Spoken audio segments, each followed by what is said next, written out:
Our city here in Marshall is located in what's been referred to as a stroke belt.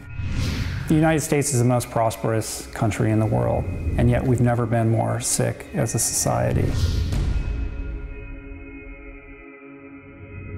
To be heavy is natural around here. Stopping at a burger place on one day, a pizza place on the next day. My blood was like gravy because my triglycerides were so high. The doctors would just treat symptoms. My health was failing very quickly. I dropped dead from sudden coronary failure. I was dead for 6 minutes.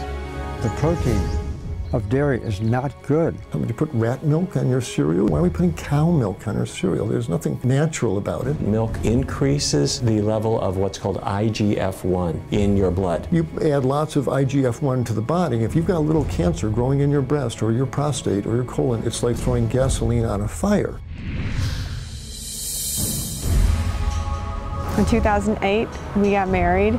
That was also the year that his prostate cancer was diagnosed. One Texas town is working to turn the tide on chronic disease. The Smiths began eating a plant-based whole foods diet, and before long his prostate cancer disappeared.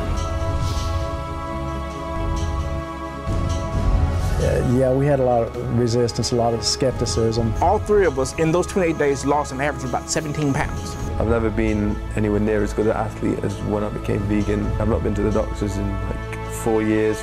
We literally are what we eat. And if we eat animals who've been abused and who are stressed and who are diseased, that has an impact. We can not just prevent illness, we can reverse it. We can have narrowed arteries open up again. We can have diabetes improve and sometimes even go away.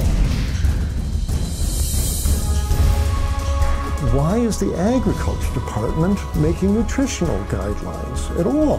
They're there to sell meat and dairy products. The nutritional guidelines should be made up by the doctors. The giant food conglomerates, buttressed by very powerful special interest groups, well-funded and very politically connected. We're fighting a little bit of a Madison Avenue war, and the other side has more bucks than the broccoli growers and the kale growers. We have lifetimes of seeing these images, of being told milk does a body good, or if you want to build muscle, then you need animal protein. And it's simply not true. People seem to really be hungry, no pun intended, for this knowledge. Hopefully in 10 years, people will look at the meat and dairy industry in the same way that they look at the tobacco industry today. A lot of people say that knowledge is power. That's not true.